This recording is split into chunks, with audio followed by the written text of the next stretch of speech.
ಮಲೆನಾಡಿನ ಮಧ್ಯೆ ಇದ್ದ ಒಂದು ಸಣ್ಣ ಹಳ್ಳಿ ಅಬಚೂರು. ಅಲ್ಲಿ ಜನರ ಜೀವನ ತುಂಬಾ ಸರಳವಾಗಿತ್ತು.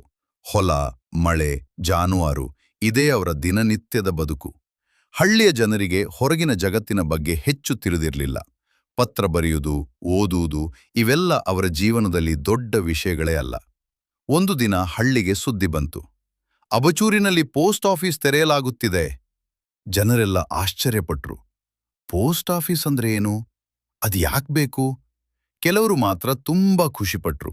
ಯಾಕಂದ್ರೆ ಅವರ ಮಕ್ಕಳು ನಗರಗಳಲ್ಲಿ ಕೆಲಸ ಮಾಡುತ್ತಿದ್ದರು. ಇನ್ನೂ ಕೆಲವರ ಬಂಧುಗಳು ದೂರದ ಊರುಗಳಲ್ಲಿ ಇದ್ದರು. ಇದೀಗ ಅವರಿಗೆ ಪತ್ರ ಬರಬಹುದು ಅನ್ನೋ ಆಶೆ ಶುರುವಾಯಿತು. ಕೆಲ ದಿನಗಳ ನಂತರ ಪೋಸ್ಟ್ ಆಫೀಸ್ ಶುರುವಾಯಿತು. ಚಿಕ್ಕ ಕೋಣೆ, ಒಂದು ಟೇಬಲ್, ಕೆಲವು ಪತ್ರಗಳು ಮತ್ತು ಒಬ್ಬ ಪೋಸ್ಟ್ ಮಾಸ್ಟರ್. ಮೊದಲಿಗೆ ಜನರಿಗೆ ಅದರಲ್ಲಿ ಆಸಕ್ತಿ ಇರಲಿಲ್ಲ. ಆದರೆ ನಿಧಾನವಾಗಿ ಎಲ್ಲ ಬದಲಾಗತೊಡಗಿತು. ಪ್ರತಿದಿನ ಪೋಸ್ಟ್ ಮಾಸ್ಟರ್ ಸೈಕಲ್ ಮೇಲೆ ಬಂದು ಕೂಗುತ್ತಿದ್ದರು, ಪತ್ರ ಬಂದಿದೆ. ಜನರು ಓಡಿ ಬರುತ್ತಿದ್ದರು. ಆದರೆ ಒಂದು ಸಮಸ್ಯೆ ಇತ್ತು. ಹಳ್ಳಿಯ ಬಹುತೇಕ ಜನರಿಗೆ ಓದಲು ಬರೆಯಲು ಗೊತ್ತಿರಲಿಲ್ಲ. ಹಾಗಾಗಿ ಪೋಸ್ಟ್ ಮಾಸ್ಟರ್ ಅವರ ಪತ್ರಗಳನ್ನು ಓದಿ ಹೇಳುತ್ತಿದ್ದರು. ಕೆಲ ಪತ್ರಗಳಲ್ಲಿ ಸಂತೋಷ ಇತ್ತು. ನಾನು ಕೆಲ್ಸಕ್ಕೆ ಸೇರಿದ್ದೇನೆ, ನಾನು ಬೇಗ ಮನೆಗೆ ಬರುತ್ತೇನೆ. ಇಂತಹ ಸುದ್ದಿಗಳನ್ನು ಕೇಳಿದಾಗ ಜನರ ಮುಖದಲ್ಲಿ ನಗು ಬರುತ್ತಿತ್ತು. ಆದರೆ ಕೆಲ ಪತ್ರಗಳಲ್ಲಿ ದುಃಖವೂ ಇತ್ತು. ಅವನು ಅನಾರೋಗ್ಯದಲ್ಲಿದ್ದಾನೆ, ಅವನು ಮರಳಿ ಬರುವುದಿಲ್ಲ.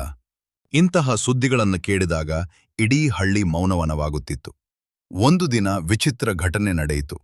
ಒಬ್ಬ ವ್ಯಕ್ತಿಗೆ ನಗರದಿಂದ ಪತ್ರ ಬಂತು. ಅವನು ಓದಲು ಬಾರದ ಕಾರಣ ಪೋಸ್ಟ್ ಮಾಸ್ಟರ್ಗೆ ಕೊಟ್ಟ. ಪೋಸ್ಟ್ ಮಾಸ್ಟರ್ ಪತ್ರ ಓದುತ್ತಿದ್ದಂತೆ ಅವರ ಮುಖ ಬದಲಾಗಿತು. ಅವರು ಕ್ಷಣಕಾಲಜ ಮೌನವಾಗಿದ್ದರು. ಏನಾಗಿದೆ ಎಂದು ಜನರು ಕೇಳಿದರು. ಪತ್ರದಲ್ಲಿ ಬರೆಯಲಾಗಿತ್ತು, ಆ ವ್ಯಕ್ತಿಯ ಮಗ ನಗರದಲ್ಲಿ ದೊಡ್ಡ ಅಪಘಾತಕ್ಕೆ ಒಳಗಾಗಿದ್ದಾನೆ ಎಂದು. ಆ ವ್ಯಕ್ತಿ ಅಲ್ಲಿ ಕುಳಿತುಕೊಂಡೇ ಅಳಲು ಶುರು ಮಾಡಿದ. ಆ ದಿನ ಹಳ್ಳಿಯ ಜನರಿಗೆ ಒಂದು ವಿಷಯ ಅರ್ಥವಾಯಿತು.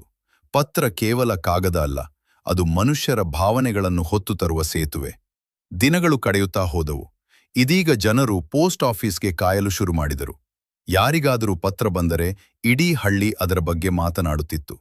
ಕೆಲವರಿಗೆ ಹೊಸ ಕನಸುಗಳು, ಕೆಲವರಿಗೆ ಭಯ, ಇನ್ನೂ ಕೆಲವರಿಗೆ ಆಶೆ. ಹಳ್ಳಿಯ ಬದುಕು ನಿಧಾನವಾಗಿ ಬದಲಾಗತೊಡಗಿತು. ಈ ಕಥೆ ನಮಗೆ ಒಂದು ಸತ್ಯ ಹೇಳುತ್ತದೆ. ಹೊಸ ವ್ಯವಸ್ಥೆ ಅಥವಾ ತಂತ್ರಜ್ಞಾನ ಬಂದಾಗ ಅದು ಕೇವಲ ಸೌಲಭ್ಯ ಮಾತ್ರ ತರುವುದಿಲ್ಲ. ಅದು ಮನುಷ್ಯರ ಯೋಚನೆ, ಸಂಬಂಧ ಮತ್ತು ಬದುಕನ್ನೇ ಬದಲಾಯಿಸುತ್ತದೆ. ಮತ್ತು ಒಂದು ಚಿಕ್ಕ ಪತ್ರವು ಒಬ್ಬ ಮನುಷ್ಯನ ಬದುಕನ್ನೇ ಬದಲಾಯಿಸಬಹುದು.